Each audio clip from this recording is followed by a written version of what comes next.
Hello student, welcome to my Yuvendra study 555। आज मैं हिंदी कक्षा 10 में क्या क्या पढ़ना है मैं ये बताने जा रहा हूँ, जो आपके बोर्ड पेपर में 100% आएंगे।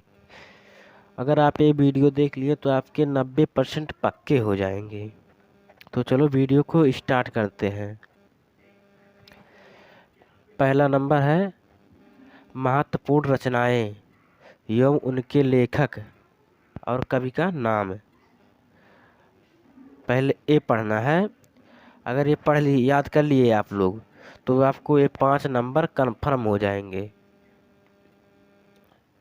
दूसरा है रीतिकाल, आधुनिक काल, छायावादी युग, द्विवेदी युग, प्रगति युग की दो दो विशेषताएं लिखना है।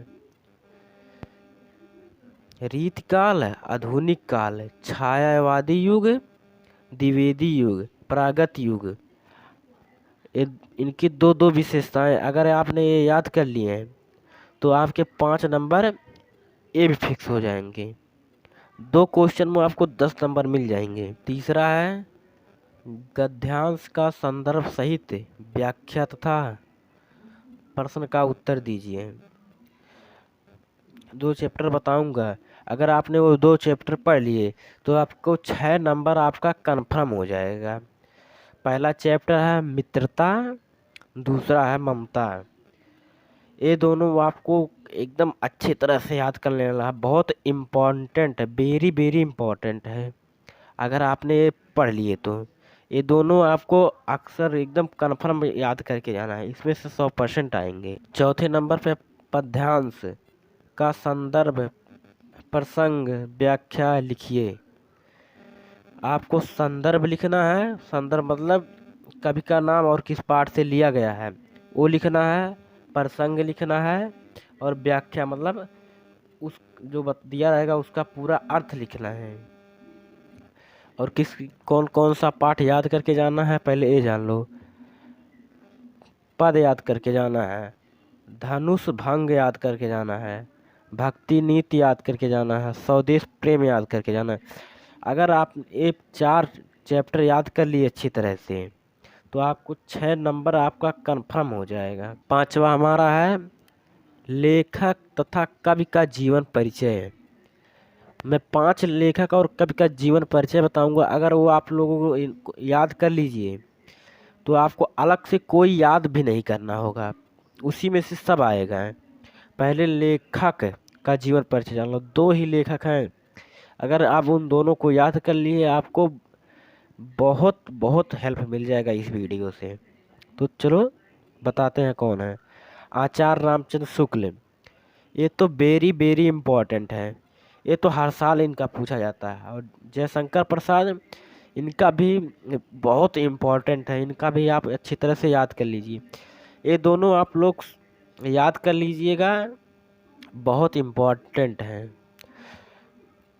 और कवि जीवन परिचय पहले पे हैं सूरदास, तुलसीदास, महादेवी वर्मा।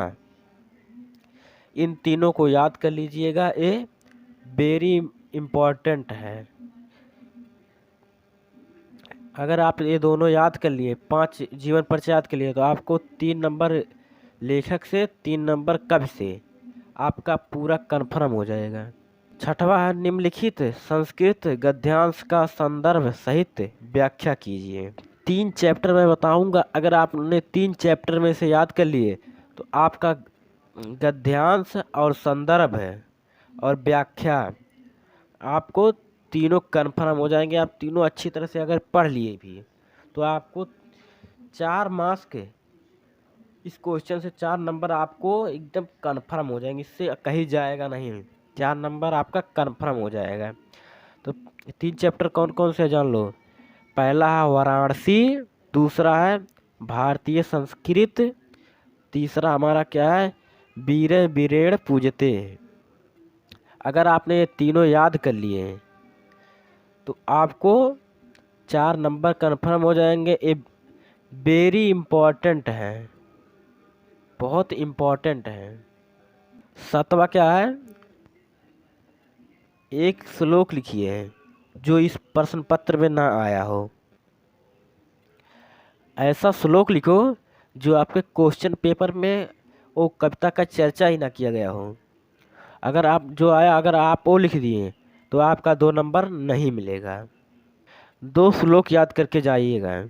अगर एक आया होगा तो एक लिख लीजिएगा, आपका 2 नंबर कन्फर्म हो जाएगा। 8वां है, निम्नलिखित में से किन्हीं 2 प्रश्नों का उत्तर संस्कृत में देना है। आपको संस्कृत में से 2 क्वेश्चन पूछेगा, दोनों को आपका उत्तर देना है संस्कृत में। आपका 2 नंबर कन्फर्म हो जाएगा। 9वां है, रस छंद अलंकार की परिभाषा तथा उदाहरण सहित लिखिए। आपको तीनों में से 2-2 नंबर मिलेगा। अगर आप तीनों लिख दिए तो आपको 6 नंबर कन्फर्म हो जाएगा। और रस छंद अलंकार में क्या क्या याद करने के जाना है। रस में आपको हास्य रस और करुण रस ये दोनों याद करके जाना है। और छंद में रोला सोरठा ये याद कर लीजिएगा। और अलंकार में उपमा रूपक उत्प्रेक्षक ये तीनों याद कर लीजिएगा।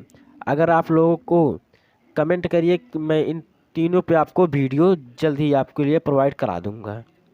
अगर ये आप लोग याद के लिए आपको 6 नंबर कन्फर्म हो जाएंगे। ये वेरी वेरी इम्पोर्टेंट है, ये हर साल ये तीनों पूछता है, इसे याद कर लीजिए। आपका 6 नंबर अगर याद के लिए आपका 6 नंबर कन्फर्म हो जाएंगे। 10वां हमारा है उपसर्ग। उपसर्ग में क्या याद करके जाना है। अनुका याद करके जाना है, अधिका अनुका सका सौका परिका है। ये कैसे लिखना है मैं बता था। जैसे अधिका है आधुनिक, सहपाठी पारिवारिक ऐसे लिखना है, आगे इसको जोड़ना है बस। और खा क्या है प्रत्यय। प्रत्यय में आई तो पन हट वह, इसे कैसे करना है। बचपन गिड़गिड़ाहट ऐसे आपको याद करना है। 3 इसमें से 2 इसमें से 5 नंबर आपका इसमें कंफर्म हो जाएगा। समास भी याद कर लीजिएगा, ये आपके आंसर बुक में मिल जाएगा बहुत आसानी से। तत्मस शब्द ये भी आपके आंसर बुक में मिल जाएगा, ये भी 2 नंबर का। अगर आप ये दोनों याद के लिए आपका 4 नंबर कन्फर्म हो जाएंगे। अंग क्या है पर्यायवाची। पर्यायवाची तो आप लोग जानते ही होंगे, ये भी बहुत इजी है, इसको भी कम से कम आप लोग 30 पर्यायवाची आप लोग याद कर लीजिएगा। 11 नंबर क्या है हमारा है का संधि खा शब्द रूप गा धातु, ये भी तीनों आप लोग याद कर लीजिएगा। इससे आपको 2-2 नंबर मिलेगा, यानी 6 नंबर। आपका 6 नंबर अगर आप ये याद कर लीजिएगा आपका 6 नंबर कंप्लीट हो जाएगा। ये भी वेरी वेरी इम्पोर्टेंट है, आप लोग इसे याद कर लीजिएगा, बहुत इम्पोर्टेंट है। 12 नंबर पे हमारा है महत्वपूर्ण निबंध है। 5 निबंध है।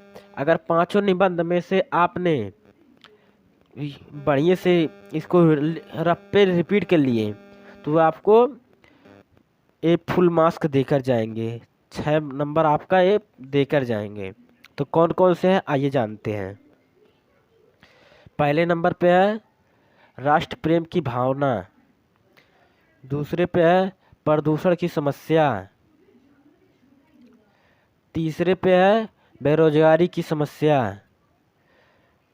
चौथे पे है वृक्षरोपण। 5वां है विज्ञान वरदान या अभिशाप। 13 नंबर पे हमारा है खंड काव्य।